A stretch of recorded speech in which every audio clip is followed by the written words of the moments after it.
Universal News TV, votre chaîne d'information la plus crédible. L'investiture du président ivoirien, Alassane Ouattara, pour un troisième mandat, a bel et bien eu lieu ce lundi 14 décembre, alors que ses principaux opposants sont emprisonnés ou en exil.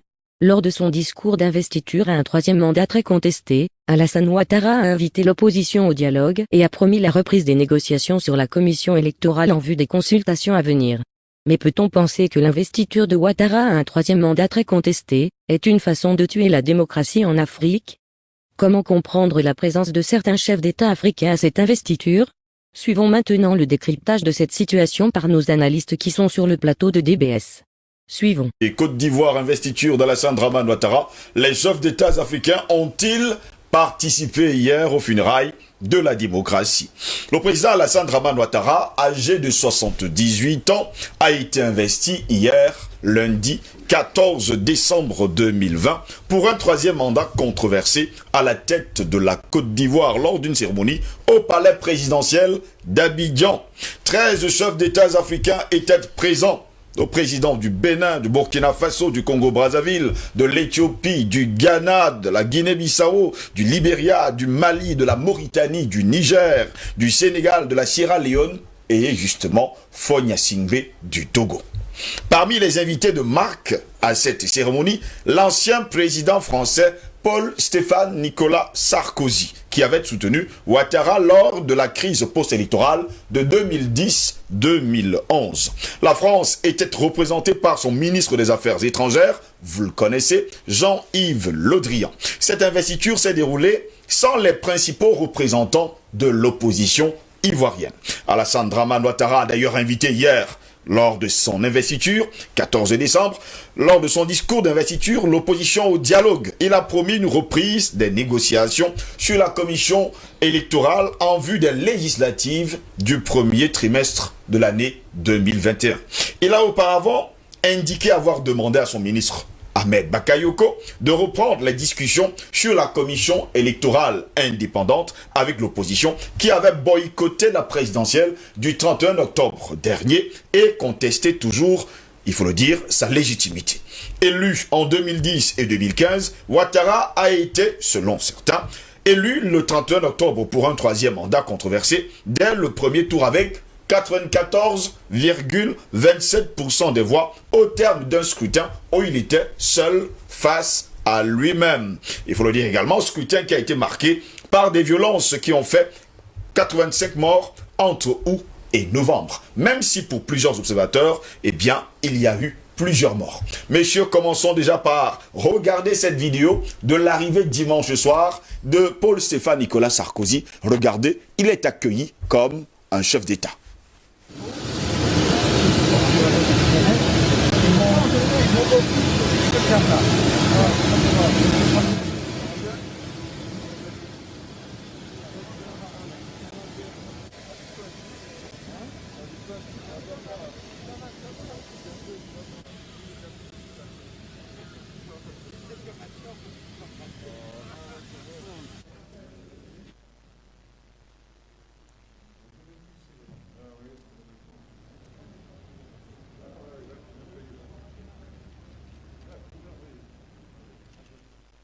Accueilli au bas de la passerelle par Ahmed Bakayoko, le premier ministre ivoirien, et il reste et demeure le ministre également de la Défense. Messieurs, regardons également quelques images de la prestation de serment d'Alassane Dramane Ouattara. C'était hier.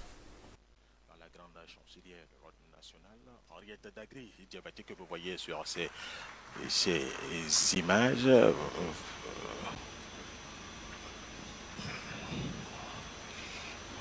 Voilà, ce sont...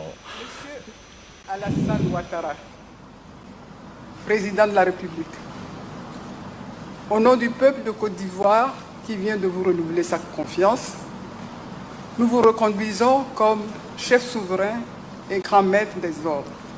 Je vous remercie.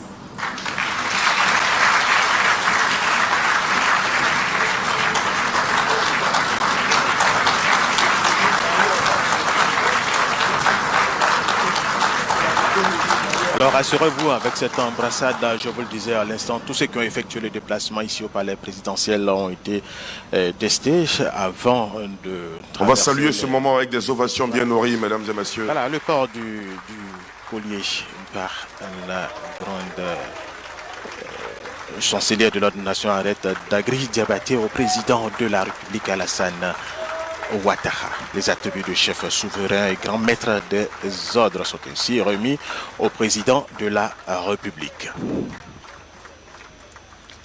C'est un acte très fort, cette Moment conséquence. saisissant, plein d'émotions. C'est un acte très fort que La vient grande chancelière qui vient donc de passer le collier de grand maître des ordres le au collier. cou du président de la République, chef souverain. Elle lui a également adressé ses félicitations. Mesdames et messieurs, Excellences, vous me permettrez de saluer à la suite des personnalités que nous avons annoncées à l'entame de cette cérémonie, le représentant du secrétaire général des Nations Unies, M.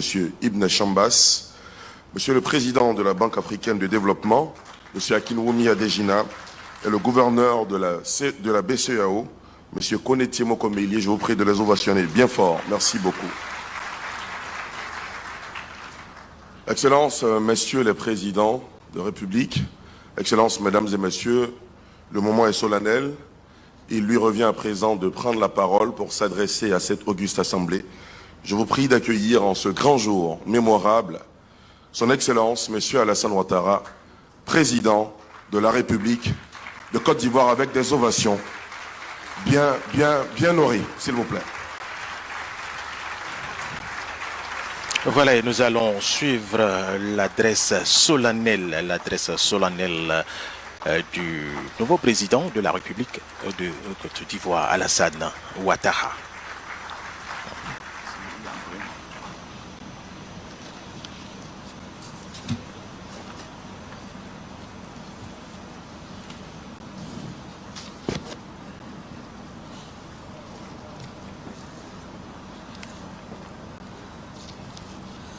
Madame, Messieurs, vous avez eu là les images de l'investiture d'Alassane Dramane Ouattara hier comme président de la République de Côte d'Ivoire. Et la grande interrogation d'ailleurs ce matin, c'est est-ce que ces chefs d'État africains ont participé aux funérailles de la démocratie du côté de la Côte d'Ivoire? Patient parfait d'eau.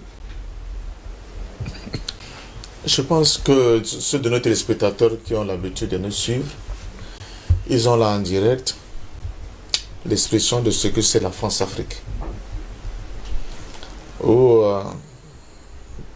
Parce que dans certaines officines logées loin, très loin de l'Afrique, on décide d'imposer à la tête de l'un de nos États, de nos régions, un individu qui aura pour principale mission de préserver les intérêts de l'étranger en violentant, en soumettant son propre peuple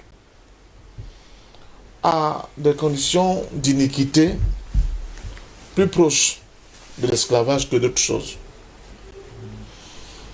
Et pour sublimer ce moment, on organise, vous voyez, des cérémonies comme celle-là, pour faire semblant de donner une onction de quelque chose qui aurait reçu la légitimité du peuple.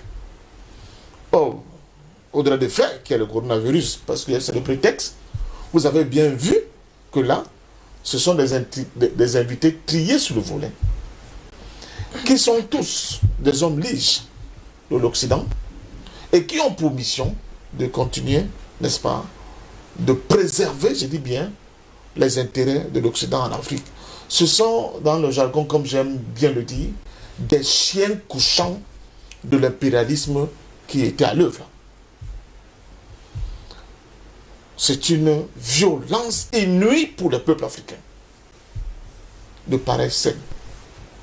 C'est une violence dont on ne peut même pas, pour l'instant, mesurer les dégâts du peuple africain. Et évidemment, hier, le colon est parti, Aujourd'hui, il est rentré par la fenêtre avec les gens qui ont notre couleur. Je pense à France Fanon, peau noire, masque blanc. Et vous avez l'impression qu'il y a quelque chose qui s'est fait pour l'Afrique. Je vois Mme Areth Diabaté, dont le marais était sur le plan, j'allais dire, idéologique, Ouais. le mentor de M. Alassane Ouattara. Je me fais violence de vous passer l'une de ces vidéos, le mari de Mme Diabaté, et vous allez voir la violence des propos de cet individu, car en réalité le concepteur de la division de la Côte d'Ivoire entre les musulmans et les nordistes contre le reste du pays. C'est cette dame-là à qui on fait jouer ce mauvais rôle. Mais il n'y a pas qu'elle. J'ai écouté M. Koné Mamadou, peut-être au cours de cette cérémonie qui prendra aussi la parole, le président, je crois, du Conseil constitutionnel, qui a osé dire que les gens se sont accaparés du débat sur la Constitution, alors qu'ils n'ont pour ce diplôme que leur acte de naissance. Et c'est donc que les gens qui ont pour ce diplôme que leur acte de naissance puissent, n'est-ce pas, se mêler d'un débat qui demande des compétences aussi élevées que la sienne du haut de son siège de président du Conseil constitutionnel. Mais vous savez très bien, quand il y aura des réformes constitutionnelles, on les passe souvent au référendum. Bon, on demande à tout le monde de voter, même ceux qui n'ont que leur acte de naissance. Vous voyez le cynisme et la violence. C'est-à-dire, ils nous disent clairement, vous n'êtes pas des citoyens, vous êtes des sujets. On pense pour vous et vous assumez. Si vous voulez lever la tête, on fait appel à nos amis et nous donne les moyens, on vous écrase. Voilà, là où nous sommes aujourd'hui en Afrique. Mais je continue de le dire. Quelqu'un l'a dit tout à l'heure dans une chanson, vous l'avez bien répété.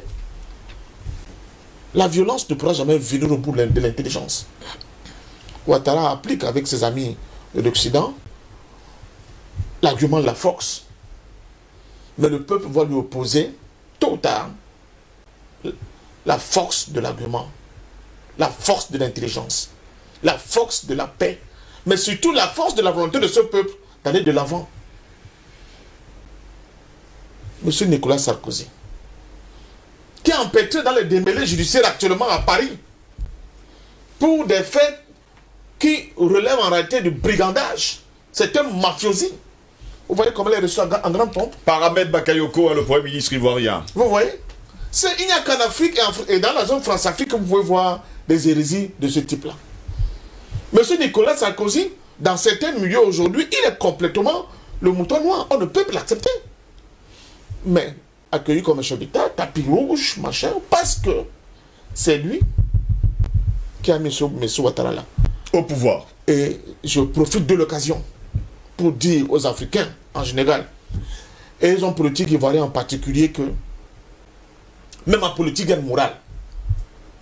Nous avons cette situation-là aujourd'hui parce que certains qui sont aujourd'hui dans l'opposition, je peux penser à M. Bédien, je peux penser à M. Guillaume Soro, je peux penser à Mabri Touakeuse, etc., ont permis que M. Ouattara puisse se retrouver dans cette situation avec un sabre à la main, où il fait des coupes claires au sein de la population ivoirienne, au point où nous sommes dans une Côte d'Ivoire, on peut trancher la tête d'un gamin et utiliser cette tête-là comme ballon de football. C'est sur l'air Ouattara qu'on l'a vu.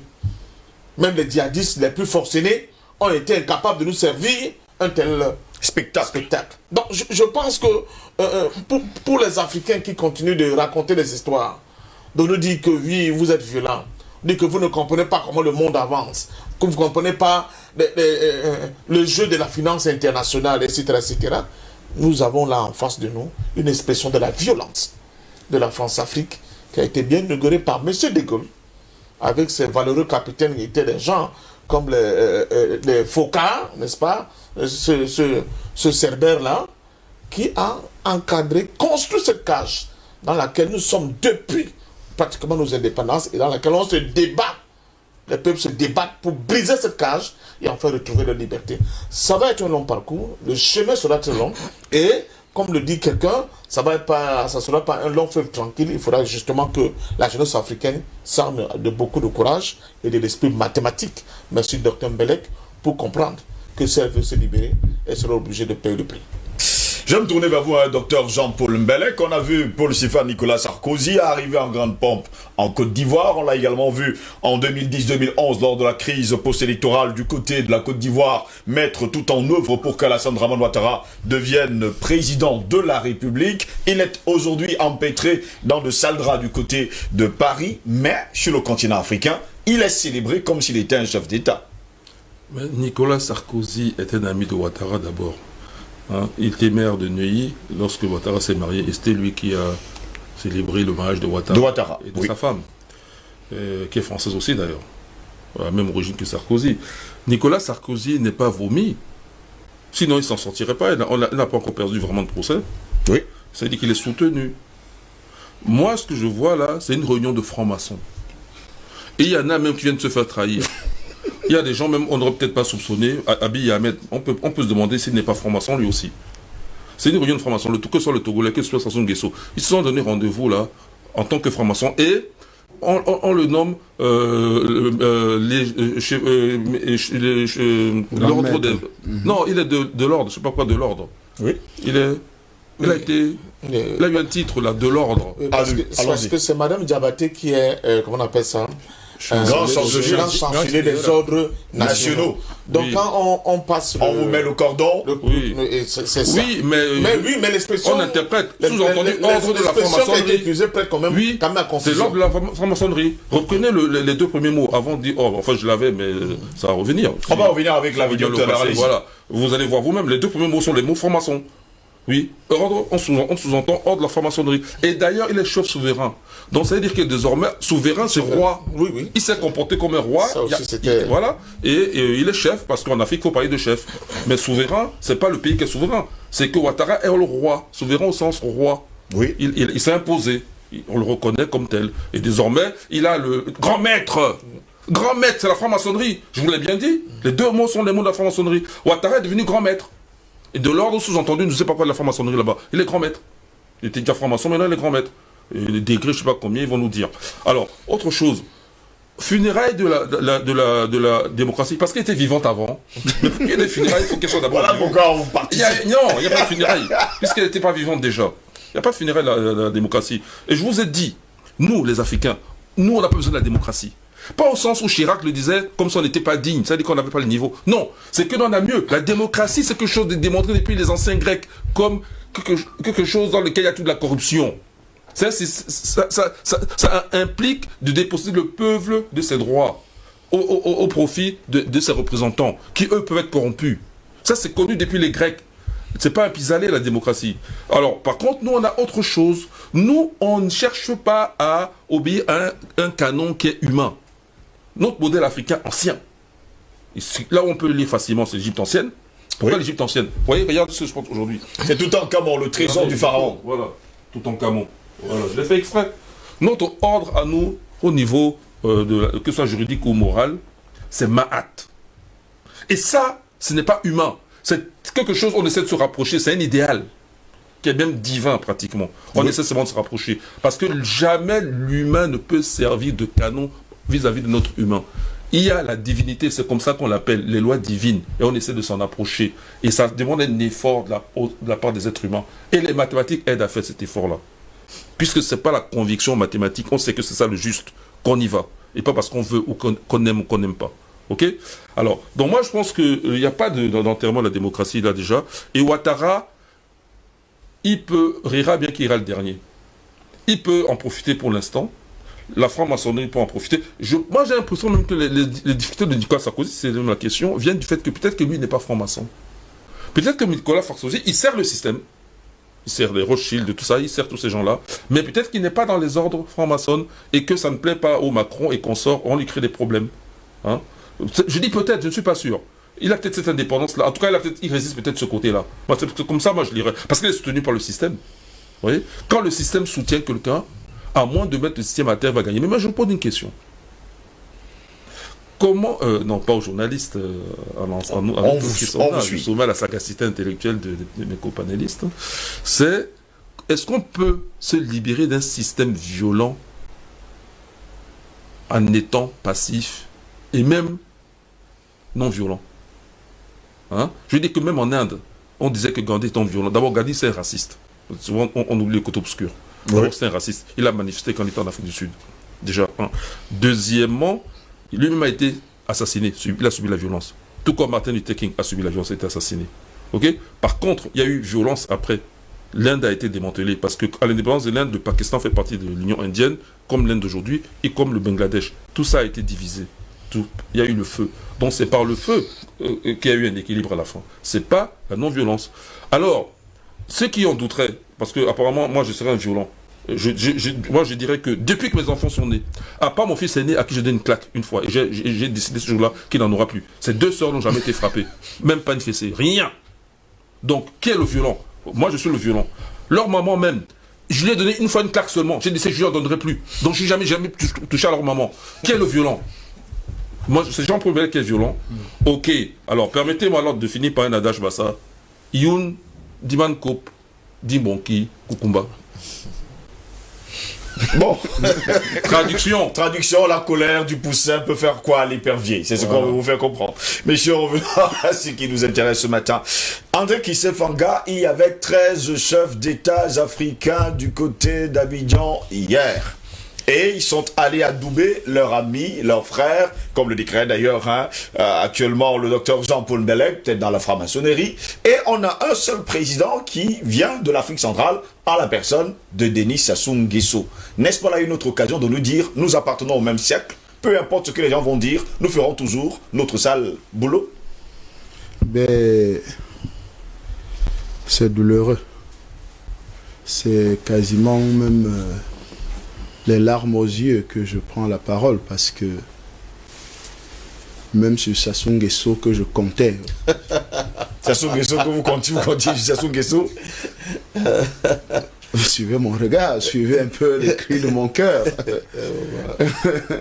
Grand médiateur, celui qui a toujours résolu, s'est présenté comme celui qui va résoudre les problèmes sur le continent africain. Sur le continent africain, qui a toujours été nommé médiateur sur plusieurs fronts, sur plusieurs conflits. Et qu'aujourd'hui, ils viennent véritablement démontrer à la face du monde qu'il n'est pas un démocrate. Bon, je savais qu'il n'est pas démocrate, hein, donc. D'ailleurs, même que la démocratie, pour moi, n'existe pas. Donc, vous êtes d'accord alors, du même avis avec le docteur Jean-Paul Bellet? Bien sûr, la démocratie n'existe pas. Ce qu'on voit aujourd'hui, c'est la démocratie. C'est-à-dire les démons qui sont en action.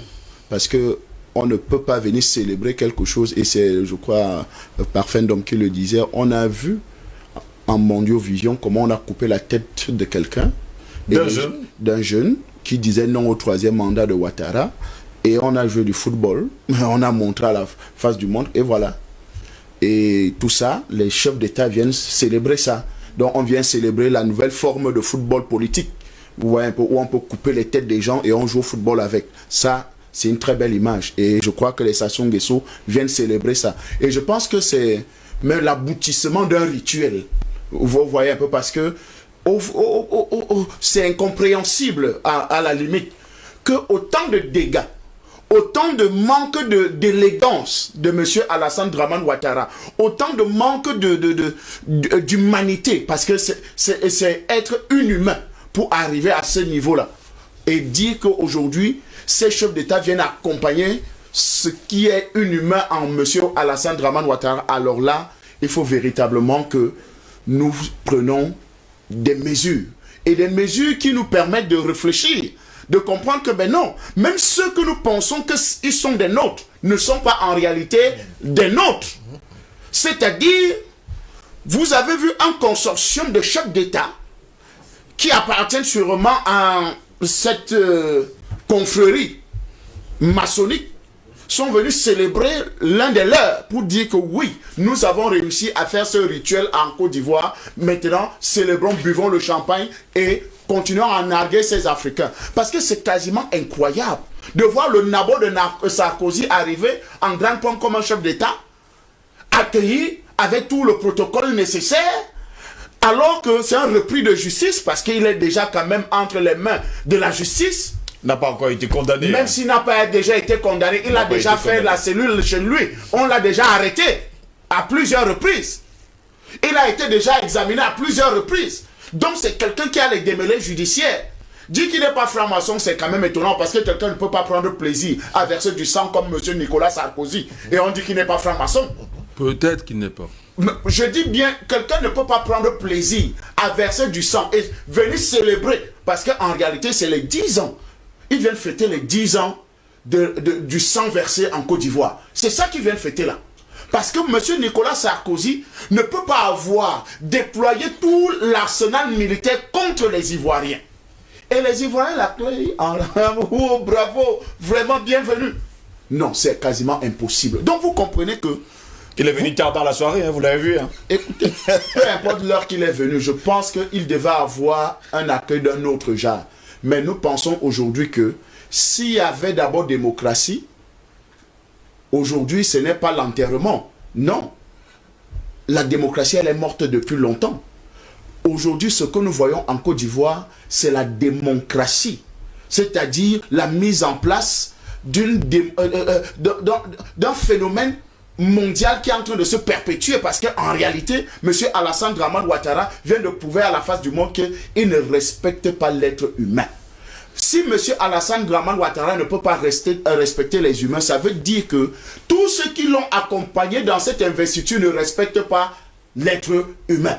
Parce que vous ne pouvez pas dire, et d'ailleurs même c'était même très étonnant, c'est Amnesty ou bien je ne sais pas, une ONG là qui a déclaré, oh 50 morts, machin et tout et tout. Vous comprenez, vous voyez un peu les rapports de ces ONG. La Côte d'Ivoire elle-même déclare plus de 80 morts. Mais les ONG viennent nous dire que non c'est 50 morts, vous comprenez que c'est des choses biaisées. Et c'est nous les Africains qui continuons à leur demander leur avis sur nos sujets. Alors que nous avons les vrais chiffres, le vrai raisonnement par rapport à nos situations aujourd'hui. Donc, ce que nous voyons aujourd'hui, c'est une incongruité véritable parce qu'on ne peut pas comprendre un seul instant. Monsieur Alassane Dramane Ouattara, et d'ailleurs, la constitution ivoirienne dit bien à son article, je crois que c'est l'article 55, que le président prête serment avec son vice-président, ou le vice-président de monsieur Alassane Dramane Ouattara.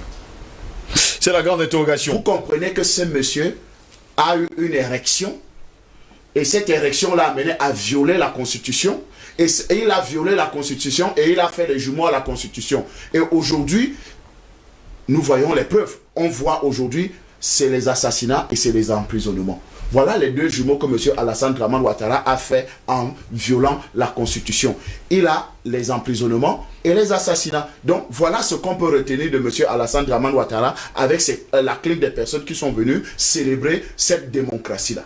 Albert Anatola, ici hier à l'investiture d'Alassane Dramane Ouattara, il n'y avait pas d'opposants. D'ailleurs, Pascal Affi-N'Guessan est toujours quelque part inconnu, parce que dans un endroit inconnu même de sa famille et sans doute de tous ses partisans, on parle bien sûr des partisans du Front populaire ivoirien, mais lors de son discours d'investiture, Alassane Dramane Ouattara a déclaré haut et fort qu'il va falloir revoir la commission électorale indépendante et qu'il faut justement une unité avec les opposants, qu'on trouvera justement cette solution. N'est-ce pas là encore un autre paradoxe ajouté au crédit d'Alassane Dramane Ouattara?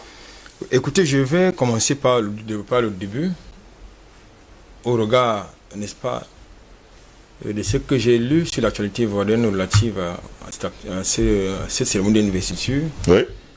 Par rapport aux vidéos que j'ai regardées. Je voudrais d'abord vous corriger quelque chose que vous avez annoncé pour dire que le Cameroun était représenté, hein, par son ministre des Relations extérieures. J'ai parlé des chefs d'État, je n'ai pas parlé d'autre chose. Même si le chef d'État peut être représenté. Non, le Cameroun y était. Ça, il faut le préciser. Nous sommes des journalistes.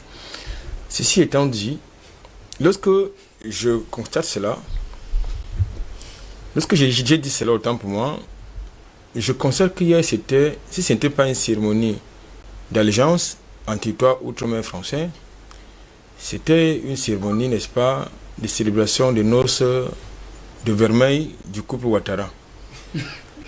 Pour deux raisons. La première, lorsque vous regardez la pléthore d'invités, la cérémonie protocolaire, j'ai vu plus de peau blanche que de peau africaine. C'est vrai que parmi les peaux africaines, il y a les assimilés, que j'ai l'habitude d'appeler des nègres de maison. C'est-à-dire qu'ils sont blancs, noirs de peau, mais blancs d'esprit. Oui. à côté donc, de cet aéropage de race blanche, vous aviez donc en premier rang également les invités spéciaux, c'est-à-dire les chefs d'État et de gouvernement, et quelques personnalités, justement, des VIP, n'est-ce pas, ivoiriennes. Maintenant, l'opposition a décliné bien évidemment l'invitation à cette investiture parce que elle ne peut pas se contredire et se dédire. Ça, et c'est la même chose au niveau de la réception. Ça veut dire que sur les 300 invités environ, pratiquement 200 étaient des Français. Oui. En premier lieu, M. Sarkozy et Jean-Yves Le Drian, avec les autres opérateurs économiques français, notamment Bolloré, Bio, et tout ce que vous voulez. Et à côté, les listes très sélectives des personnalités ivoiriennes, et sans compter justement les serveurs. Je ne suis pas sûr que les personnalités ivoiriennes invitées à réception atteignent le chiffre 100. Ce qui suppose donc que la belle famille de M. Ouattara était dominante à cette cérémonie. La seconde lecture que je fais, je vais prendre les éléments au niveau du discours de M. Alassane Dramane Ouattara, où justement il a servi à la fois la trique et la carotte. Je m'explique. D'un côté, il se contredit d'abord lui-même en faisant comprendre que nous sommes au-dessus de la loi et tous ceux qui ont participé au boycott de cette élection, tous ceux qui ont été les auteurs des violences pré, pendant ou post-électorales seront poursuivis par les instances judiciaires compétentes. Mais il oublie dans son discours de s'assumer lui-même en tant que l'initiateur de cette spirale de violence, c'est-à-dire en tant que hors-la-loi, parce que lui-même d'abord violé la Constitution. Oui. Donc il n'est pas légaliste. Maintenant, il invite les opposants, j'ai dit les leaders politiques de l'opposition, du moins ce qui en tient lieu, à venir à la table, n'est-ce pas, des discussions. Mais attendez, j'ose croire qu'il n'est pas encore atteint de la maladie d'Alzheimer pour oublier.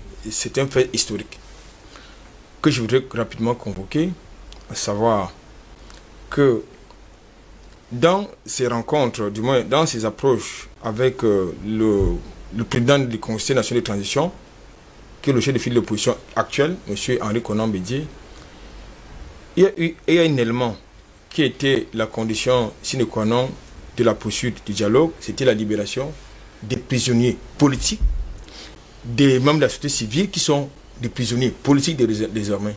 C'était la condition sine qua non. Il bosse cela en touche et il fait même la promesse de la création d'un ministère en charge de la réconciliation. C'est une forfaiture. La seconde grille de lecture que je voudrais faire, c'est quoi? C'est que lui, il est important que pas seulement les instances judiciaires ivoiriennes qui sont à sa solde, justement, voient un peu plus clair dans les assassinats politiques ciblés. Parce qu'il faut le dire.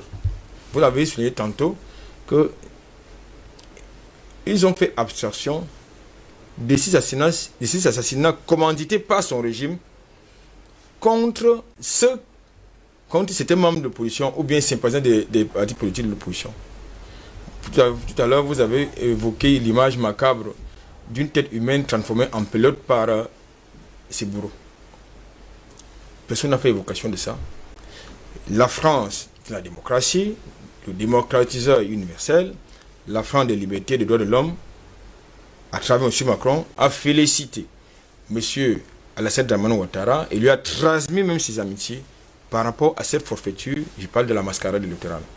Donc, ce qui s'est passé hier, comme il l'a dit tantôt, c'était une cérémonie d'allégeance en territoire outre-mer pour la préservation des intérêts français. C'est ça qu'il s'agit. J'en veux pour preuve, la sécurité, je veux dire, l'armée française a été en première ligne de la sécurité au niveau pendant cette cérémonie, et les éléments de défense, de défense et de sécurité ivoiriens étaient en seconde ligne. Oui. C'est tout dire. Donc, c'est pour vous dire que en réalité, M. Alassane Dramane Ouattara il est africain. Parce que moi, en fait, lorsque vous regardez cet aéropage, vous avez l'impression que c'était la cérémonie d'investiture d'un président européen. Ça, c'est important. C'est-à-dire, si vous voyez les images, on a si vous regardez, non, pas les 6 images, parce que ces images sont un peu plus restreintes. Si vous voyez vraiment les images, oui, vous aurez l'impression, que ce soit à la cérémonie protocolaire ou à la réception, vous aurez l'impression, le sentiment, que c'était la cérémonie d'investiture d'un président européen. Bon, c'est vrai que M. Alassane, il est chef d'État, il est chef d'État d'un pays africain, mais il est blanc. Ce qui suppose donc que, justement, en tant que Français et francophile assumé, sa belle famille, et ses amis et consorts sont venus lui faire allégeance dans la préservation de leurs intérêts. Patient parfaitement, avant de commencer à lire les messages, je vous poserai la question. Après le spectacle que nous a servi hier la présidence ivoirienne, on a l'impression qu'on est dans une spirale dans laquelle on ne pourra plus jamais s'en sortir avec la France qui est aux commandes. D'abord, je remercie beaucoup Anatole parce que je me disais qu'il faudrait qu'à un moment donné qu'on parle de cette présence française, de l'implication de la sécurité, n'est-ce pas, de l'armée française dans la sécurité qui a entouré cet événement. Je vous rappelle que cet événement s'est pratiquement passé à huis clos. Exact. Pratiquement. Donc le caractère populaire et festif qui marque souvent des événements comme celle-là n'ont pas été de mise. Le prétexte de coronavirus, parce que c'est un prétexte, ne vient pas enlever au fait que la peur de M. Ouattara et de ses amis français, c'était de voir le peuple se soulever contre... Oui. S'ils avaient l'indélicatesse de vouloir faire une grande fête populaire et démontrer à la face du monde une fois de plus que nous sommes là face à un nouveau superchef. Je vous ai parlé de la France-Afrique. Dans la France-Afrique, il y a tout. Ce que De Gaulle et Foucault, avec ses amis, Pleven, avec le France CFA et autres, ont mis en place en Afrique, il y a tout. Il y a la franc-maçonnerie. En bonne place. Le joulatisme. Il y a le joulatisme. En bonne place. Il y a toutes les autres manigances que vous voyez. Tous ces gens-là qui vont gérer en réalité la Côte d'Ivoire sur le plan économique. Parce que chacun est venu pour s'assurer que ses intérêts seront protégés, mais que peut-être il va encore engranger de nouveaux marchés.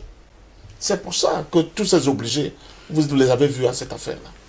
Au détriment des intérêts des Africains et de la Côte d'Ivoire. C'est ça la France-Afrique. De nouveau, elle a redoré son blason puissant. Je plains Fangwa par rapport à Sassou Nguesso. Avec la une de son journal, ça veut dire que vous...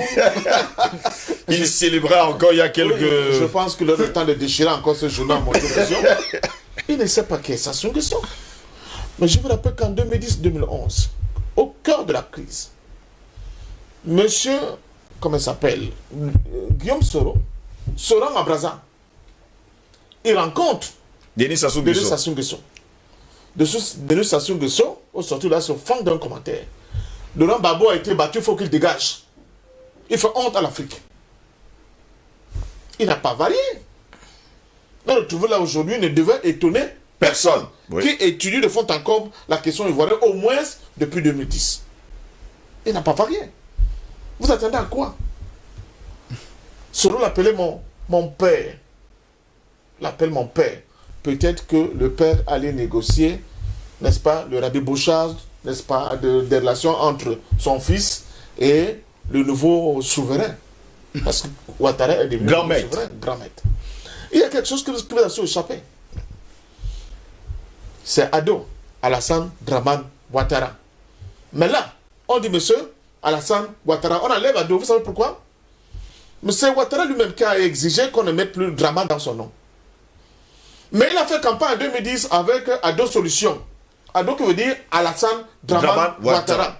C'est quand les chefs d'État qui se rendent compte que Dramane n'est pas bon pour lui, peut-être parce qu'il y a le côté dramatique dans l'affaire. Il demande qu'on enlève Dramane. Vous avez face à des gens qui n'ont pas le sens de ce qu'on appelle l'honneur, qui peuvent raconter tout et n'importe quoi à une seule condition, se maintenir au pouvoir. Ça va être difficile, la question que vous posez. Et elle serait d'autant plus difficile que ceux qui sont dans des pays de ce précaré français et qui s'estiment être des opposants ne sont pas opposants au système. Ils sont opposants à des individus. Monsieur Belek, dégage de ton fauteuil, je m'installe et je continue le travail. Le même business. Quand vous leur demandez de s'attaquer au système, là, vous commencez à attendre, on vous sort tous les arguments possibles. Ah, le franc CFA, c'est délicat, c'est pas comme ça que ça va se gérer, nos relations avec Paris sur le plan culturel, vous ne comprenez pas encore grand-chose, etc., etc. Ils ne veulent pas qu'on s'attaque au système. Prenez le cas du Cameroun. En dehors de moi et de mon groupe politique, et peut-être, quand je parle de mon groupe politique, ceux qui font la famille P6, les autres ne s'attaquent pas au système, jamais. Ils ne s'attaquent jamais au système. Ils trouvent toujours des raisons. Des subterfuges pour vous expliquer que l'affaire est tellement délicate qu'il ne faut pas s'attaquer à la cage. Parce que c'est ça qu'il s'agit. Ils se sentent à l'aise dans la cage, mais ce qu'ils contestent, c'est que le chef de celui de la cage, c'est lui qui leur pose problème. Ils estiment soit qu'il est trop vieux, soit qu'il est trop comme ça, il faut le voir que pour qu'il prenne le rôle du chef de celui de la cage. C'est ça la France-Afrique.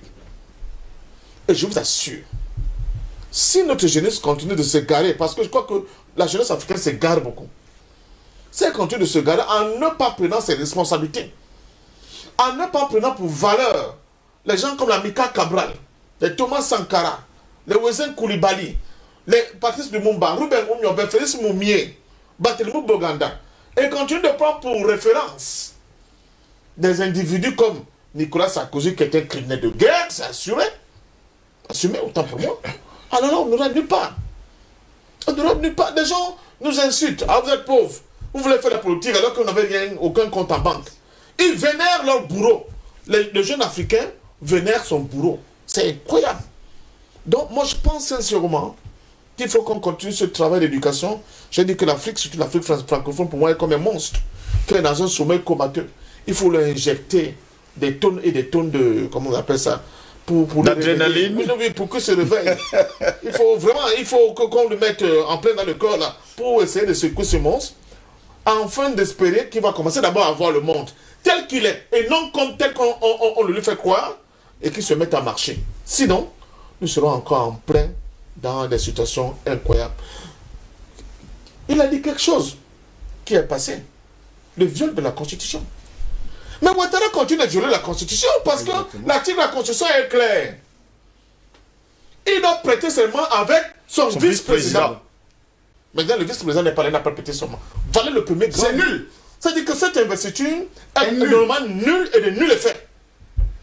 Mais vous aurez encore des juristes de la France-Afrique qui vont venir sur le plateau, vous expliquer l'inexplicable, ou que vous ne comprenez pas la preuve. Monsieur Koné, Madame Mamadou nous a dit que comme nous n'avons que pour seul diplôme, notre acte de naissance, nous ne sommes pas qualifiés pour parler de ce problème. Ces gens-là, vraiment, ce qui nous sauve, c'est que peut-être sont nés dans un autre espace. Et que si on parle maintenant d'apartheid, on va dire que c'est déjà vu. Mais nous sommes en plein dans les gens qui appliquent un apartheid intellectuel, économique, social et politique. Hein. Pour eux, vous n'avez pas droit au chapitre. C'est eux les happy few, sélectionnés par les héritiers de M. Foucault, qui doivent continuer de diriger l'Afrique, parce que nous ne sommes pas habilités ni qualifiés pour parler de quoi que ce soit à ce qui concerne notre avenir. Mais je continue de dire, Mbele avait raison, si je suis d'accord avec toi, Mbele, il va arriver un moment, quand cette masse critique va prendre de l'ampleur, qu'on fasse la guerre contre nos propres frères, si on veut s'en sortir. On n'aura pas beaucoup de choix. De toute façon, il ne nous laisse pas de choix. Merci messieurs, permettez-moi de commencer à lire quelques messages, à les égrener un peu et puis à revenir vers vous. Bonjour Steve, il y a tout le plateau que je trouve pertinent. Les Occidentaux ne cesseront jamais de se moquer des Africains tant qu'on aura les dégénérés et surtout les déréglés mentaux à la tête de nos États. Je suis extrêmement d'accord que la démocratie n'existe pas telle que l'a rappelé Jean-Jacques Rousseau. La démocratie n'a jamais existé, il n'en existera jamais un régime qui si parfait ne convient pas aux hommes, mais aux dieux. Nous devons aussi noter qu'il est d'opinion établi et de pratiques confirmées que ces chefs d'État appartiennent à des loges depuis le temps du docteur Louis-Paul Ozula, toutes choses qui continuent de nous avilir le continent africain. Et on se demande avec tout le temps qu'ils ont passé dans ces couloirs de sorcellerie, où est un semblant de développement au sein de nos États. Le chenapan de Sarkozy, qu'est-ce qu'il fait là, ce voyou? Le peuple africain ne laissera pas passer de telles inepties. Si certains chefs d'État ne veulent pas prendre les choses en main, nous croyons à une libération sans faille et sans transaction du continent africain. C'est Franck Olivier qui nous écrit depuis Douala. Toujours des messages. Bonjour monsieur Steve Ngos et à tous vos prestigieux invités de DBS La Matinale. Je suis très déçu depuis ce que j'ai vu hier se passer en Côte d'Ivoire à Mondovision. Je me pose des questions. Si c'est encore un pays africain, prière à ces grands hommes qui sont sur votre plateau de créer aussi un parti politique panafricain qui pourra changer la donne. Honte au président Paul Biya qui a envoyé un représentant en Côte d'Ivoire. Un Tintin comme Sarkozy reçu comme un président. Vraiment, l'Afrique fait très honte. Tous ces présidents sont dans les loges sataniques et tous leurs opposants comme les Camto et les Cabral. C'était Rigobert Godin depuis Paris. Très bonne journée à vous. Merci également à vous et bonne journée. Bonjour et bonne émission. J'ai envie de vous dire de plus parler de ces monstres chefs d'État. Et bon, il n'a pas écrit État. Et d'aller à l'essentiel, celui d'éduquer la jeunesse pour qu'après l'Afrique se relève. J'ai des larmes aux yeux et que seuls nos aïeux intercèdent pour l'Afrique. C'est David depuis le Togo ce matin.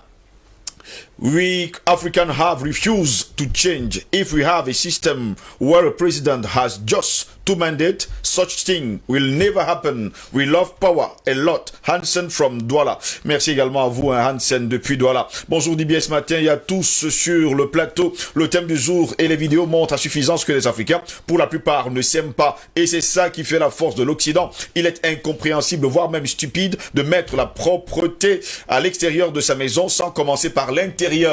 Tout ce qui est immonde sur cette planète Terre est vénéré. Ces gens peuvent profiter de la lenteur de Dieu dans sa colère, mais je vous assure qu'ils vont lire l'heure. Que Dieu bénisse le fondateur de la chaîne DBS, Monsieur Makouessou et sa famille. Agréable journée dans la paix du Christ. C'est Jimmy Stéphane de PK16. Merci également à vous, Jimmy depuis PK16. Bonjour mon grandissime frère Ngos. Bonjour à tout votre panel, plus particulièrement mon oncle maternel à ici et à mon beau-frère Monsieur Ndom, et bien voilà, toute votre famille est ici.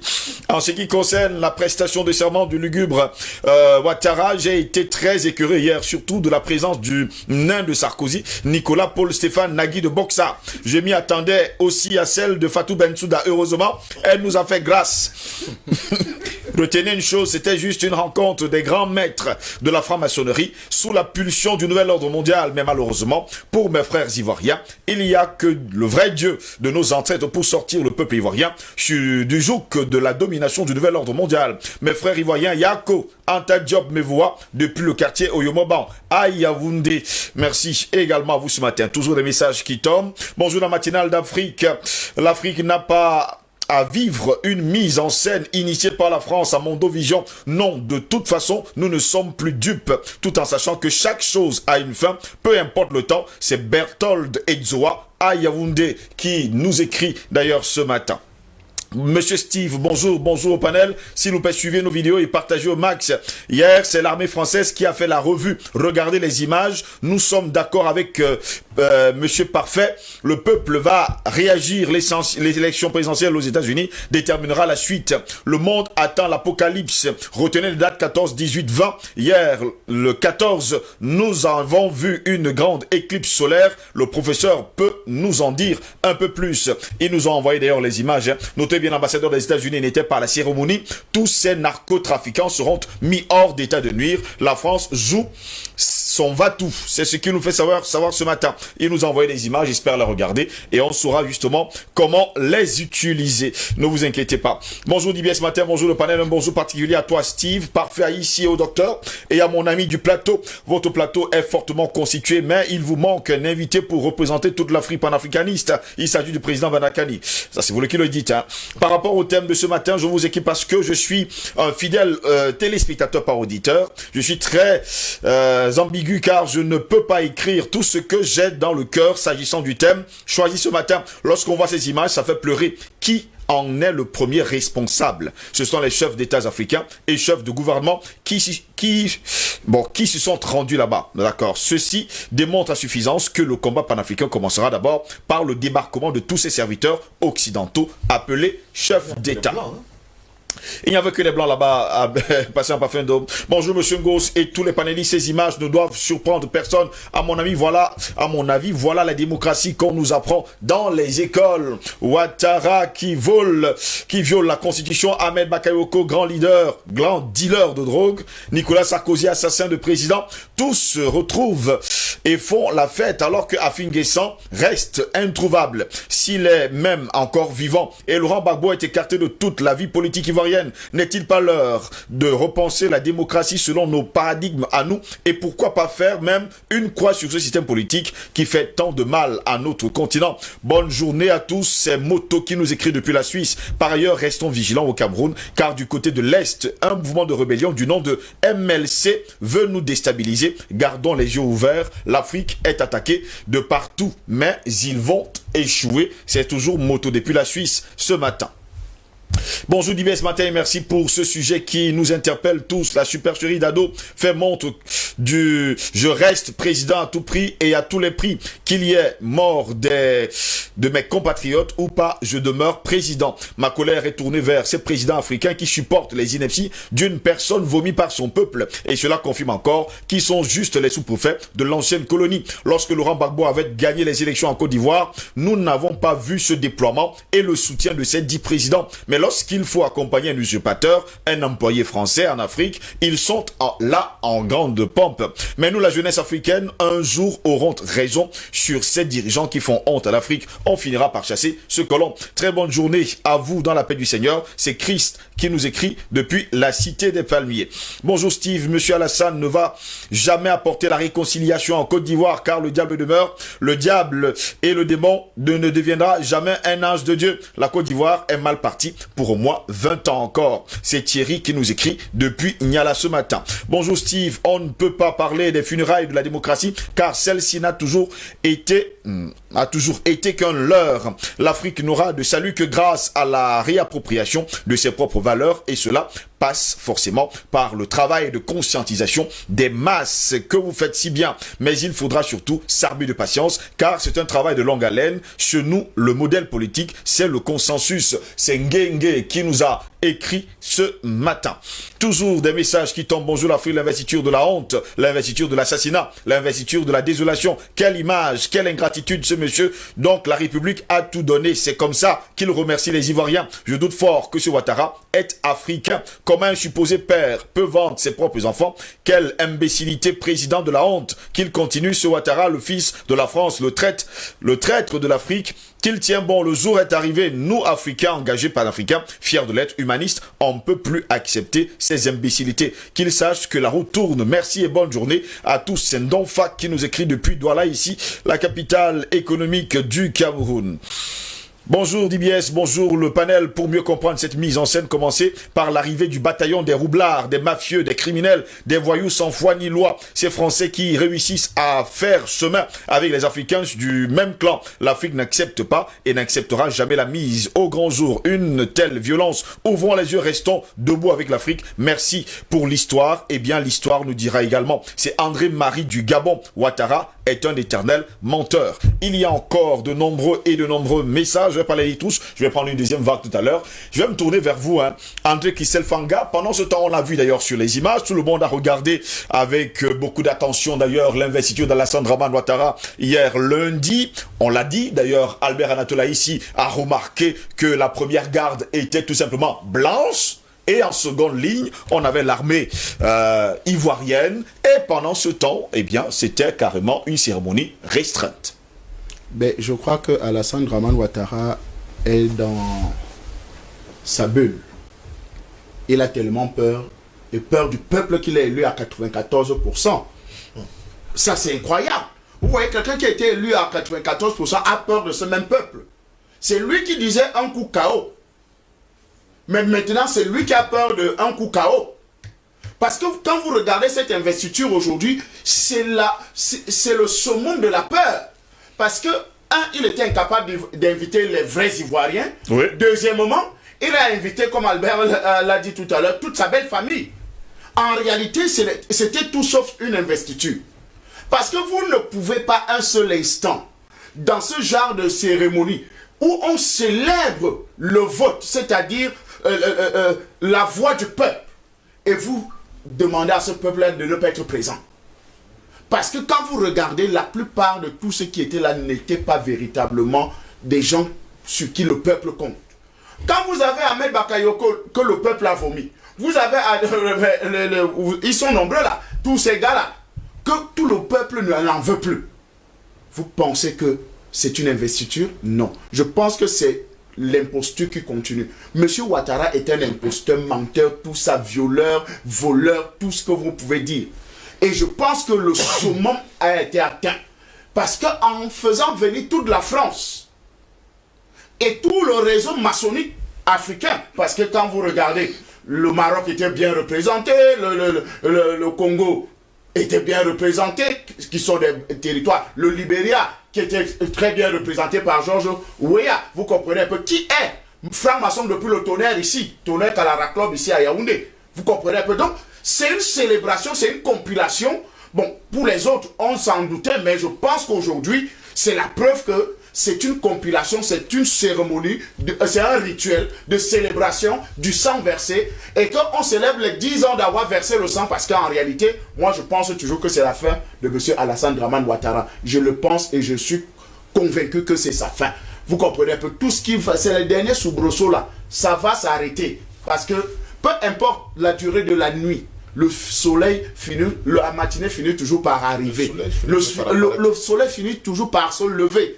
Le soleil de la Côte d'Ivoire est déjà sur le point de se lever. Parce que tout ce que M. Alassane Dramane Ouattara et ses comparses, que le Nabo de Sarkozy que nous avons vu là, qui est arrivé là, qui aujourd'hui a fait tant de mal aux Ivoiriens, et on le célèbre, et on le démontre, et celui qu'on a envoyé à la CPI a réussi à mettre hors d'état de nuire cette CPI. C'est un combat gagné. Ça, il faut s'en féliciter.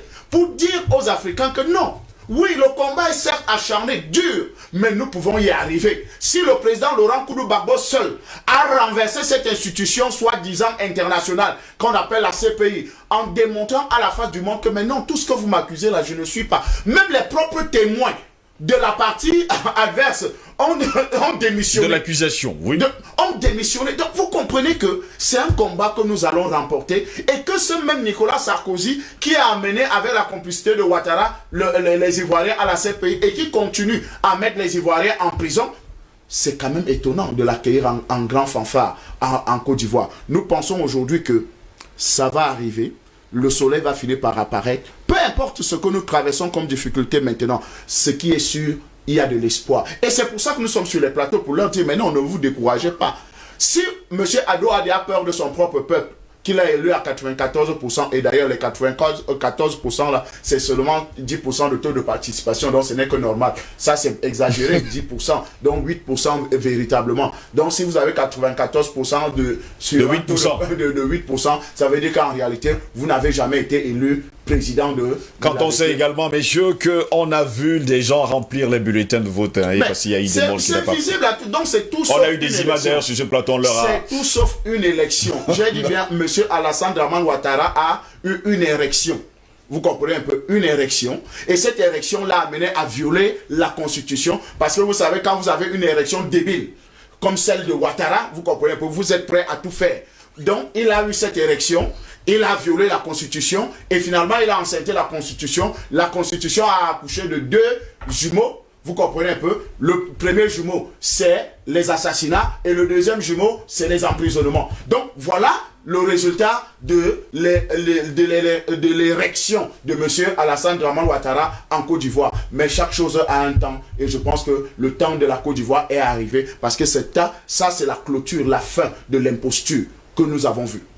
Docteur Jean-Paul Mbelek, comment comprendre que 13 chefs d'État africains vont justement à cette, comme vous l'avez surnommé, l'imposture du côté de la Côte d'Ivoire? On ne va pas également oublier qu'il y a également plusieurs autres membres, on va le dire comme ça, représentants, membres du gouvernement représentant justement certains États, comme par exemple le Cameroun.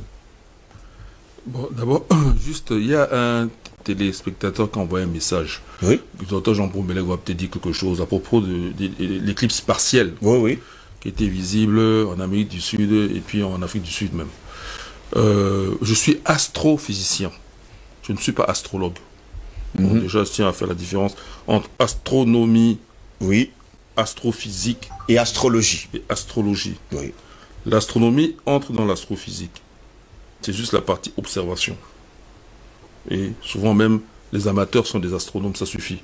L'astrophysique inclut l'astronomie dans tous les spectres du rayonnement électromagnétique, depuis les rayons gamma jusqu'aux ondes radio, y compris les neutrinos et même éventuellement les ondes gravitationnelles maintenant. Voilà. Et bien sûr sur la base de la physique, mais il n'y a pas d'astrologie. L'astrologie, c'est prétendre que du fait de la position des astres, donc que ce soit les étoiles, les planètes, les comètes, les astéroïdes. Les éclipses font partie justement de l'astrologie. On va pouvoir en dire quelque chose. Non, je n'ai pas dit ça. Pas me faire dire n'importe quoi. Je posais justement. Non, c'est moi qui ai pris la peine d'en parler, donc il ne faut pas me dire n'importe quoi. Alors, non. Je dis que qu'est-ce qu'ils font? Ils interprètent, c'est-à-dire comme si ça avait un effet sur l'être humain. Oui. C'est-à-dire que la causalité, le phénomène de causalité là-dedans, on ne voit pas. Ça, c'est l'astrologie. C'est pas une science au sens de la physique. Oui. Ok? C'est une science, un peu comme on pourrait dire, par exemple, l'occultisme. C'est une science, c'est un savoir, mais c'est pas une science comme la physique. Parce qu'en astrophysique, il y a physique. Ok? Donc moi, je suis pas là pour commenter le fait qu'il y a un beau ou mauvais présage parce qu'il y a éclipse. Ça, c'est un phénomène naturel qui s'explique très bien et connu depuis la très haute antiquité. Les Égyptiens même prévoyaient des éclipses. On sait prédire les éclipses. Ça se calcule. Donc il n'y a rien qui est étonnant. Cette éclipse-là, c'est pas que pas fait l'arrivée, on ne savait pas. Non, on savait qu'à telle date, elle va arriver. Elle sera partielle et qu'elle va traverser telle ou telle région du monde à partir de telle heure à telle heure. Donc il n'y a rien de spécial là-bas. Ok? C'est pas ça. Moi-même, j'ai déjà assisté à des éclipses totales qui maintenant vont se faire rares à cause de la différente position de la Terre dans le système solaire, le système solaire par rapport au reste de la galaxie. Et donc, quand il y a c'est beau. On prend plaisir à observer ça. On peut prendre des mesures juste pour soi. Voilà. Le fait que la température baisse quand tu es dans une région, c'est le soleil éclipsé. C'est intéressant de constater que quand même le soleil nous chauffe, puisque quand il est éclipsé, la température baisse. Bon, maintenant je reviens sur la question. Donc j'ai répondu à l'auditeur. Oui, on les invite à la science et aux mathématiques. On les invite pas, enfin moi, je les invite pas dans l'ésotérisme. Docteur Belleg, quand il y a éclipse, la température baisse à ce moment tu es là. Oui, la température baisse tout le temps que le soleil est éclipsé. Je ne crois pas. Mais puisque j'ai dit qu'on prend les mesures, c'est-à-dire que moi j'en ai déjà pris. Bon. On n'est pas là pour la science, là. On va discuter plus tard. Il n'y a pas à discuter, je dis qu'à température. On a un autre sujet qui nous intéresse. C'est même une logique puisque le soleil est éclipsé. Donc ça veut dire que ça prouve bien que le soleil. Mais je revenons à ce qui nous intéresse d'ailleurs ce matin. Enfin, on me dit non. Attends, le scientifique ici, c'est moi, c'est toi. J'ai même pris les mesures. Attends, est-ce que je parle en l'air? Revenons au sujet qui nous intéresse. C'est incroyable quand même. Bon, ok. Alors, je dis que, premièrement, moi personnellement, je n'appelle plus Alassane Dramane Ouattara président. Et je recommande à tout Africain digne de ce nom de ne plus mettre président Devian, puisque c'est une forfaiture. Répétée.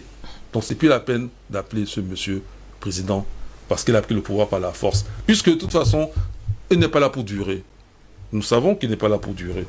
Et lui, quand il le sait lui-même, puisque quand il veut faire le dialogue avec l'opposition, pourquoi il ne l'a pas fait avant? Parce qu'il sait qu'il est dans une position fragile, il n'est pas là pour durer. Il ne va pas durer. Pour qu'il dure, il faudrait que la population soit totalement endormie, ça c'est pas possible. Et si elle s'endort, le reste de l'Afrique va la réveiller. J'ai toujours dit qu'il faut pas. Les Ivoiriens, là, ils peuvent s'amuser, hein. Comme eux, ils veulent pas. Ils se font assassiner, ils se font massacrer gentiment, là. Quelque chose peut partir du Cameroun et arriver en Côte d'Ivoire. Bien sûr. Moi, je me sens le droit d'aller libérer la Côte d'Ivoire si j'ai la force militaire nécessaire. Je ne vois pas qu'ils vont m'empêcher. Si Sarkozy a pu bombarder les palais présidentiels, c'est pas un Camerounais qui va se priver d'aller en Côte d'Ivoire et mettre de l'ordre là-bas. Donc, M. Ouattara n'est pas là pour durer. Maintenant, la présence... Je peux commenter sur la présence française? Oui, allez-y. La présence française, c'est simplement les gens qui sont contents de leur hold-up. Ils ont fait hold-up sur un État africain qui est la Côte d'Ivoire. Il y a longtemps qu'ils y sont. Vous savez, par exemple, que le père de BHL, Bernard-Henri Lévy, c'est quelqu'un qui a travaillé le bois et s'est enrichi là-bas en exploitant les Ivoiriens. Bon, ils sont contents maintenant qu'ils ont fait le grand hold-up. Sauf que ce sont des gens aveugles et qui n'ont pas du tout l'esprit mathématique. En fait, les émotifs, c'est eux. Oui. Ils n'ont toujours pas compris que le mouvement actuel en Afrique est un mouvement de libération et c'est une lame sans fond. Elle ne s'arrêtera pas jusqu'à la fin, c'est la libération totale du Africain. C'est ça qu'ils ont du mal à comprendre. Irréversible. Merci, parfait. Ils n'ont pas encore compris ça. Pour le fait de restreindre, je vais vous montrer leur irrationalité, restreindre la cérémonie franc-maçonne, on l'a compris, à des happy few, pour reprendre l'expression de Parfendome, sous prétexte de coronavirus, c'est oublier que le coronavirus leur vient plutôt des invités étrangers, parce qu'en France, il y a seulement 7% de guérison. Là, la Côte d'Ivoire dépasse les 98% de guérison. Autant dire qu'il n'y a pas de maladie, il n'y a pas de coronavirus en Côte d'Ivoire. Oui. Ils mettent les masques pour la forme. Par contre, les étrangers, eux, peuvent leur amener vraiment le coronavirus. Et il y a intérêt à veiller qu'ils portent bien le masque. Et qu'ils gardent la distanciation sociale. Tout à fait. Oui. Donc, ce sont des gens irrationnels. Ils sont dans l'irrationalité. Issoufou est un franc-maçon. Sassou Nguesso est un franc-maçon. Alors, maintenant, le Cameroun aussi a envoyé une délégation. Pouvait-il en être autrement? Puisque même ici, il y a des francs-maçons. Entre francs-maçons, ils s'entendent. Vous savez que quand vous avez un procès avec un franc-maçon, ne prenez pas un avocat franc-maçon. Parce que c'est la partie adverse à des francs-maçons, ils s'entendent avant. Le procès devient juste une formalité. Ils sont déjà entendus avant. Donc, puisqu'il y a des francs-maçons au Cameroun, ils ne peuvent pas, à un certain niveau, ne pas... Ce qui est important, c'est de voir le niveau de la représentation. La représentation du Cameroun, tant pour le niveau du chef d'État, ça veut dire que le Cameroun n'est pas tout à fait d'accord. Mais en même temps, comme il y a des francs-maçons, ils ne peuvent pas ne pas envoyer un représentant là-bas. Par contre, ceux qui sont vraiment là, en tant que acceptant le fait, vous allez voir je chuter. Eux, ils ont envoyé leur chef d'État. Issoufou est bien là. Sassou Nguesso est bien là. On a parlé de Ouya est là. Le Togolais est là. Le Togolais est là. Voilà. Fonya Singbe est là. Mais bon, peut-être que Bongo lui n'est pas là. Macky Sall était également là. Macky Sall est là. Peut-être que Bongo lui n'est pas là. Peut-être que bientôt la fin du franc CFA, l'Afrique centrale ne va pas adhérer. Et je note aussi que Roch Marc Kaboré, est-ce qu'il était là? Il était là. Bon, ils étaient là. Bon, c'est l'Afrique de l'Ouest qui va se battre là-bas. Les pays frontaliers. Oui. Bon, ils vont se battre là-bas. Ils auraient du mal à ne pas y aller. Vous voyez que le franc CFA est quand même concerné. Parce qu'on a parlé du président de la BCAO, on a parlé de la Banque africaine de développement. Voilà. Donc, vous voyez, donc c'est pas. Alors, maintenant, je vais chuter, si vous me permettez. Je vais chuter sur ce point-là. En recevant Sarkozy, moi je ne vois pas Sarkozy avec ses affaires, parce qu'il les a toujours gagnés jusqu'à présent, étant donné que ce n'est pas le soutien qui lui manque. Mais je vois le criminel Sarkozy, Kadhafi et Gbagbo qui va à la CPI. La Côte d'Ivoire a feu à sang, beaucoup de morts. Moi, je vois ça. Et je dis que ces gens-là qui viennent là, non seulement ils viennent pour appuyer un des leurs, voilà, dans leur fausse cérémonie, mais en plus, ils valident le forfait qui a eu là en Côte d'Ivoire en 2010. Bon, c'est vrai qu'il a été reconnu ici que Sassou Nguesso, c'est Parfendome, je crois qu'il a dit, Sassou Nguesso avait déjà condamné Gbagbo d'une certaine façon. Bon, lui, ça représente ça. Mais alors, je vous dis une chose aussi, ils se reconnaissent clairement et nettement comme des complices de l'assassinat de Muammar Kadhafi. Mais pourtant, c'est toujours ce même Denis Sassou Nguesso qui est parti jouer les médiateurs du côté de la Libye. Ils n'ont pas l'esprit mathématique. Vous savez que les mathématiques n'aiment pas la contradiction. Donc quand quelqu'un est dans la contradiction, il n'a pas l'esprit mathématique, il s'en fout. Oui. Je vous ai dit que ces gens-là sont dans l'émotion, ils n'ont pas l'esprit mathématique. Donc ils ne seront jamais à une contradiction près. Mais c'est sûr que cette cérémonie, c'est aussi une façon de voir quels sont ceux qui ont avalisé ou donnent cet aval à l'assassinat de Muammar Kadhafi. Ils ne pourront pas s'en défaire. Allez-y, prenez la parole, vous avez... N'oublions pas non plus que le Congo de Sassou Nguesso avait prêté de l'argent à M. Ouattara pour payer ses fonctionnaires. Peut-être bien franc-maçon. N'oublions pas, ça fait bizarre, n'oublions que ce soit le Congo, Brazzaville qui prête l'argent à la Côte d'Ivoire. Ça fait bizarre. N'oublions non plus que M. Ouattara est quand même l'un des pontes de la finance internationale pour l'Afrique, qui peut indexer quelqu'un pour que celui-là ne puisse pas avoir droit à certains guichets internationaux. Il ne faut pas l'oublier non plus. Donc là aussi, les milieux francs-maçons peuvent aussi obliger certains peut-être qui traînaient les pieds, parce que par exemple le Nigérien, Issoufou, il a dit clairement, il ne va plus se représenter, il a fait ses 2 mandats, il s'en va. Vous voyez, on ne voit pas très bien pourquoi il va participer. Ils sont nombreux qui l'ont dit, ils ne l'ont pas fait. En la personne d'Alassane Draman Ouattara également. Non, lui particulièrement, puisque les candidatures ont été presque retenues, la campagne va non, mais patient, on a eu Alpha Condé qui l'a dit, il est revenu à la charge. Non, je parle du cas on a eu Alassane Draman Ouattara, même ceux qui sont allés à cette investiture, il a dit. Je parle du cas de Issoufou. Il est quand même ça. C'est ce qu'on dit aujourd'hui, parce que je vous dirai demain, s'il se représente, que vous l'avez dit. On verra. On verra. Donc, tout ça, j'avais une autre idée. Tu m'as perturbé que j'ai oublié. Peut-être va revenir plus tard. Donc, tout ça, mis ensemble, nous démontre quand même que ces loges-là ont aussi d'autres types de pouvoirs qui sont des réalités économiques. Ah bon, il n'est pas venu. Ok, on le bloque l'accès à certains guichets internationaux.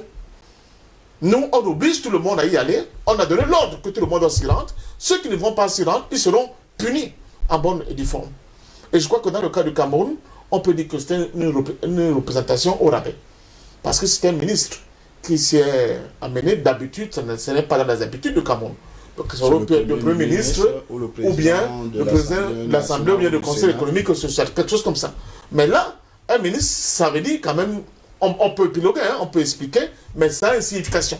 Mais c'est le jeune Béla qui est là. Je dis la même chose. Oui, je suis d'accord avec toi. Je dis la même chose. Tu fais ce que préciser. Tu ne fais que préciser. C'est le jeune Béla. Tu ne fais que préciser la manette de la. C'est une bonne représentation. Parfait. Tu ne fais que préciser la manette de la banque. C'est tout. Mais l'idée est la même. Moi-même, je dis que le Cameroun, c'est au rabais.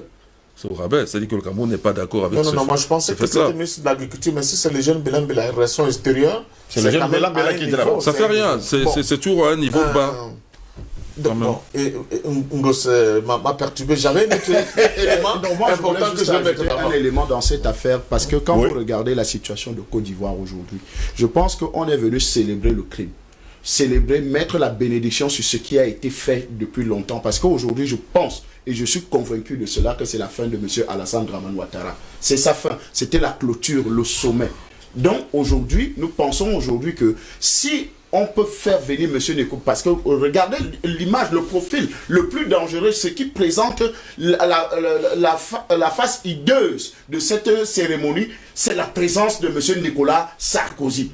Tout le monde pouvait venir, mais faire venir M. Nicolas Sarkozy, mais c'est venu dire que non, nous avons tué les Ivoiriens, nous sommes d'accord avec ça, et aujourd'hui, on célèbre le crime que nous avons est perpétué en Côte d'Ivoire. Et ça, on a réussi, la Licorne a réussi à transpercer le grand éléphant. Cet éléphant, il est mort, ça fait 10 ans. Nous pensons aujourd'hui que, allons, célébrons, buvons du champagne, et voilà. Ah oui. Ouais, parce qu'on va retrouver son idée. Pour M. Nicolas Sarkozy, c'est quand même une grande première. Il a complètement perdu sa superbe. Bien le sûr. parquet a requis 4 ans d'emprisonnement, dont 2 ans ferme. Et 2 avec sursis. Et contre M. Nicolas Sarkozy. Donc le Nicolas Sarkozy qui arrive là, il n'est plus un homme tout à fait ordinaire. Même s'il va donner pas mal de choses à la France. Oui, mais le parquet français, c'est une gifle, n'est-ce pas? Il est là au milieu de tout cet aéropage, mais il tient avec lui une grosse tâche noire. Voilà quelqu'un, en réalité, si la justice peut aller jusqu'au bout, qui doit aller en prison. Est-ce qu'il peut faire encore appel? Oui, il peut encore faire appel. Mais sauf que pour la première fois, oui, le parquet a quand même poussé le bouchon de Je crois qu'il a perdu quelque chose. Il va quand même faire appel. Il n'est plus le même. Non, le but, même si quelque part, c'est lui qui leur a offert la Côte d'Ivoire sur un plateau d'argent. Oui, mais il a perdu quelque chose. Non, je me rappelle ma question. Oui. Même si c'est lui qui a offert la Côte d'Ivoire sur un plateau d'argent à la France. Mais les problèmes internes à la France sont de loin supérieurs au fait qu'il a offert le pouvoir à M. Ouattara.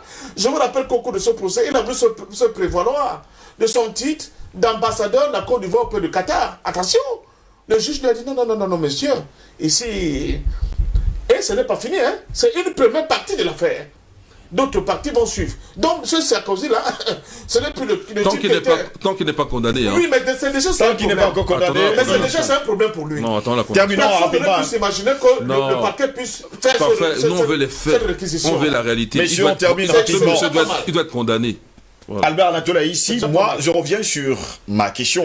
13 chefs d'État qui sont allés justement là-bas, sans oublier bien sûr les membres du gouvernement de certains États africains. Est-ce que les Africains vont encore continuer à faire confiance à ces hommes qui, pour certains, travaillent tout simplement pour l'Occident? Je pense que quelqu'un, tout à l'heure, a dit sur ce plateau, je crois que c'est Patient Dom, qui a indiqué que c'est le même système. Bien sûr. C'est le même système. Maintenant, pour répondre à votre question, vous avez la réponse. C'est-à-dire que comment ces chefs d'État gèrent leur propre pays. Si vous avez la réponse à cette question, vous avez la réponse à votre question. De l'autre côté, il y a quelqu'un qui a invoqué l'aspect chantage financier. Oui, c'est possible, mais je voudrais quand même indiquer une chose. Pour réussir mon propos, prendre deux images. La première image, c'est celle de Nicolas Sarkozy, son arrivée. Et ses attitudes. Comme d'habitude, la condescendance, l'arrogance. Il est chez lui. C'est le paternalisme. Si on vous remonte encore les images, vous serez surpris. Le paternalisme, il tapote tout le monde, il n'a aucun égard. Ça veut dire qu'en fait, tu es mon sujet. C'est ce que ça veut dire. La seconde image, c'est l'image de ces réceptions que j'ai vues où il y avait plein de blancs. Plein de blancs là-dessus. Non, il faut revenir là-dessus parce que je vous ai dit, quand je dis, et je ne choisis pas au hasard mes mots, quand vous regardez cette image, je vous dis, si vous avez le sentiment que si ce n'est pas l'investiture d'un président d'un État européen, c'est carrément les noces d'argent de vermeil du couple Ouattara, où c'est les proches et la belle famille qui sont les invités. J'ai le sentiment qu'on a mis justement, puisque nous parlons de politique, c'est-à-dire la diplomatie porte sur le questionnement relatif à la démocratie. Je pense qu'à travers les éléments du discours, les extraits du discours de M. Alassane Dramane Ouattara, il n'y a aucun élément, aucun élément qui peut nous faire croire ou penser que nous sommes encore dans un état de droit, c'est-à-dire l'un des éléments de la démocratie en Côte d'Ivoire. Du tout. Je ne veux pas être excessif, mais je prends des éléments factuels. Quelqu'un qui saisit dans la prétention, je préfère utiliser ce terme, la prétention de vouloir engager un dialogue avec l'opposition, la menace cette opposition, alors il y a un problème. À quel niveau se situe dans le jeu démocratique? C'est-à-dire que vous dites que toute personne est au-dessus de la loi. Mais y compris lui-même ne doit pas être au-dessus de la loi, parce qu'il n'en est que le garant de la Constitution. Donc par conséquent, il ne peut pas être au-dessus de cette Constitution qu'il a violée. Qu'il a typiquement violé, y compris avec celui qui a le Conseil constitutionnel. Bien sûr. Je ne sais pas comment ils font pour avoir leur diplôme. Hein. Sérieusement. Parce que pour moi, c'est quelque chose d'extraordinaire. Il n'y a qu'en Afrique qu'on entend ça. Il y a un élément que j'ai vu sur CNN, je crois hier, où un journaliste traite carrément Ouattara de menteur. Oui. Ça circule, c'est une vidéo virale également qui circule sur le réseau. Oui.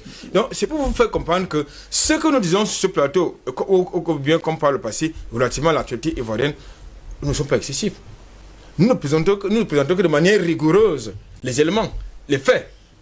Donc, aujourd'hui, vous dites que la France est une état de droit, de la démocratie, un peu de liberté, c'est du grand n'importe quoi. Moi, je pense qu'aujourd'hui, l'avenir de la Côte d'Ivoire, c'est lorsque vous aurez les patriotes comme Babo, lorsque vous aurez les gens, les panafricanistes, prendre les choses en main. Tout à l'heure, quelqu'un parlait, n'est-ce pas, de la classe politique ivoirienne. Mais la classe politique ivoirienne actuelle, en dehors de Laurent Gbagbo, ce sont les francophiles assumés. En passant, vous repassez Kakabé. Ce sont les francophiles assumés. Il a vu quand même ces 500 que ce soit, il n'était pas à la cérémonie d'investiture. Je crois qu'il faisait partie de l'aéropage, je crois bien. Si M. Cabral Libi a été invité, ça veut donc dire que M. Kakabé qui a validé l'imposture. Oui, Cabral Libi a été invité justement dans la salle d'Alassane Ouattara. S'il a été invité, ça veut dire que M. Kakabé qui a validé l'imposture ne pouvait pas être le passager manquant. Donc je pense qu'aujourd'hui, il faut, comme je n'aurai pas une autre prise de parole, je voudrais indiquer tout simplement que ce qui s'est passé hier en Côte d'Ivoire, c'est tout sauf une investiture. Parce que nous avons fait justement, tout à l'heure, le docteur Brel l'a aussi bien souligné, nous avons assisté à 3 cérémonies en une. La première cérémonie, c'était la réunion des francs-maçons. La seconde cérémonie, c'était la célébration justement des noces de vermeil du club Alassane Dramane Ouattara. La troisième cérémonie, c'était de boire une coupe de champagne en l'honneur des grands contrats qui ont été signés aux uns et aux autres. Merci monsieur d'avoir été là ce matin. Lors de son discours d'investiture, Alassane Ouattara a annoncé la création dans les tout prochains jours d'un ministère de la Réconciliation nationale. Ici, Christine Muriel, pour Universal News TV. Merci de suivre Universal News TV sur YouTube. Nous vous rassurons que les informations que nous diffusons au quotidien sont suffisamment crédibles. Alors, n'hésitez pas à liker la vidéo si elle vous plaît, et si vous êtes nouveau sur la chaîne. N'oubliez pas de vous abonner et d'activer la cloche de notification pour ne pas rater nos prochaines vidéos.